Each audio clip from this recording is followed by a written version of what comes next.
Mr. Chairman, the Russian Federation abstained on the draft resolution of the Security Council prepared by our American colleagues.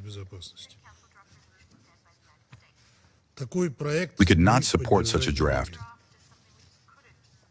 We value the efforts of the United States and other mediators, thanks to which it was possible to stop the hot phase of the Palestinian-Israeli conflict and prevent mass famine, to achieve a ceasefire, the release of Israeli hostages and Palestinians being held, as well as to carry out the exchange of the bodies of the deceased. We see that these efforts are appreciated both in the Middle East region and throughout the world. At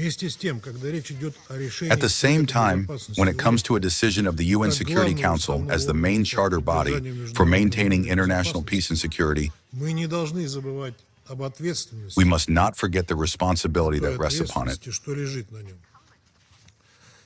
That is precisely why, from the very beginning of the negotiations on the document, we consistently insisted that Security Council members be assigned the charter role with the necessary instruments of accountability and control. In addition, we proceeded from the fact that the resolution must reflect the universally recognized international legal basis, confirm fundamental decisions and principles, above all the cornerstone formula, 2 states for 2 peoples. And it is precisely this approach that was approved by an overwhelming majority in the New York Declaration, adopted following the 2 forums in support of the 2-state solution.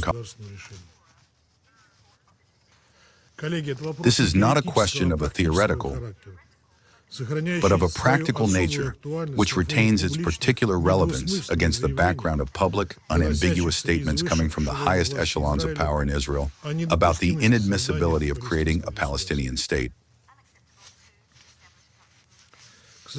Unfortunately, these key elements are not in the American draft.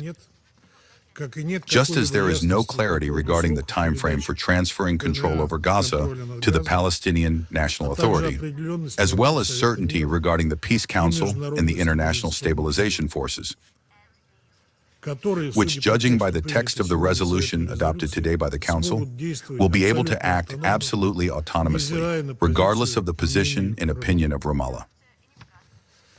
This is fraught with cementing the separation of the sector from the West Bank and reminds one of colonial practices in the British mandate of the League of Nations for Palestine, when the opinion of the Palestinians themselves was not taken into account by anyone. Separate questions are also raised by the mandate of the international forces. In President Trump's plan, it was not indicated that they would be engaged in the demilitarization of Gaza and the disarmament of local groups, using all available means. Yet in the resolution, the mission is endowed with such peace enforcement tasks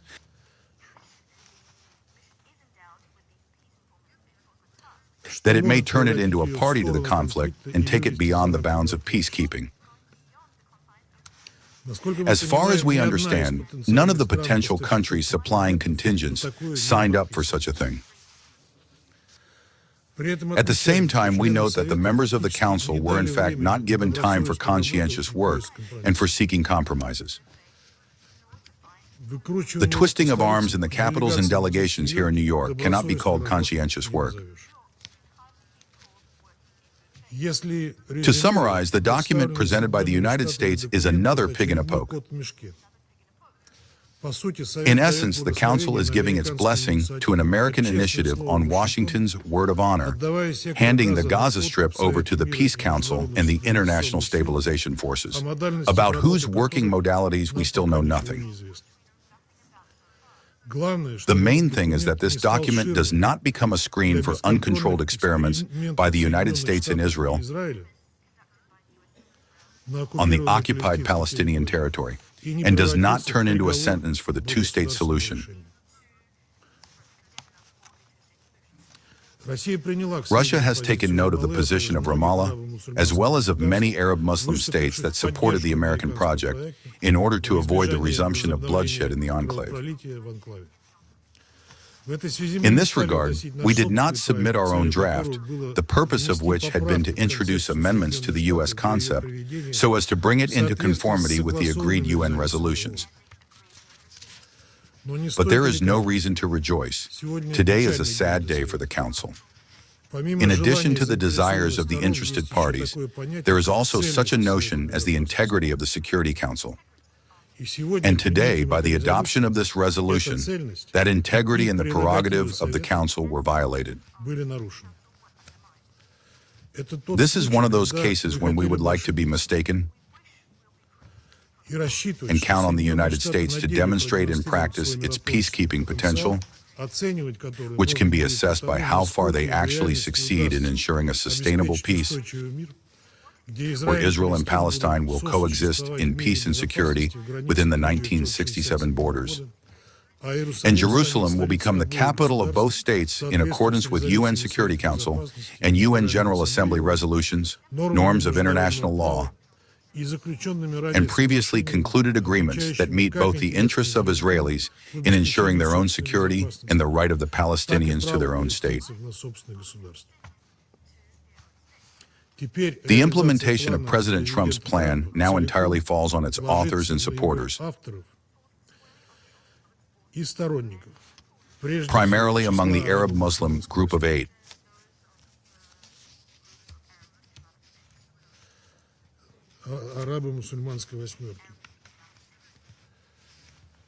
Unfortunately, we have sad experience when decisions pushed through by the United States on the Palestinian-Israeli conflict led to the result opposite of what was intended. Do not say later that we did not warn you.